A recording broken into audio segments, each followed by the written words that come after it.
I just got this story today and I really loved it. A movie theater announces that they're going to play a 10-minute award-winning movie prior to every show in the theater. People are really excited and they all come in early and settle down because they don't want to really miss any part of this 10-minute award-winning movie. The movie began with a snapshot of the room ceiling.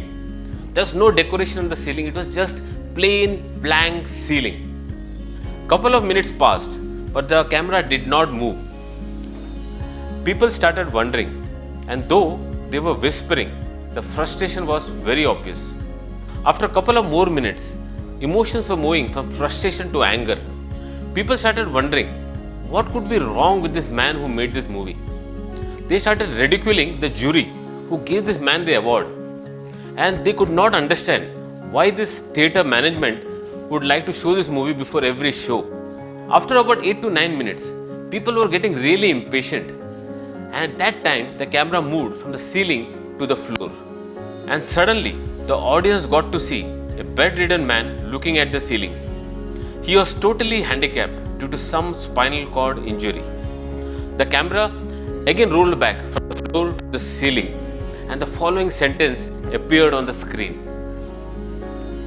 We showed you only 9 minutes of this young man's daily activity from the 24 hours of his life, and which he will probably watch for the rest of his life. And you complained and ran out of patience as you couldn't bear to watch it even for 9 minutes. So friends, right now, if you are not confined to the ceiling, consider yourself lucky. And if you are able to manage 3 meals a day, and if you have your loved ones close to you, consider yourself as absolutely blessed. Irrespective of what age or what stage of life you are in right now, you can always rebuild and make it big.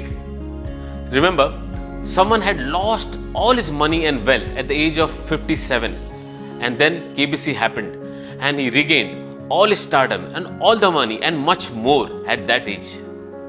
Someone's hotel got shut at the age of 62, and then he franchised his recipe for fried chicken, and today we have KFC. And then there is someone who started his acting career at the age of 45, and he went on to become one of the most promising actors in the Bollywood industry. Remember friends, you have only been physically quarantined, not mentally. So please think, plan, strategize. So when things open up, you know where to hit, how to hit, and how to make it big. And don't forget, happiness is always a choice. So stay happy and keep smiling. Thank you.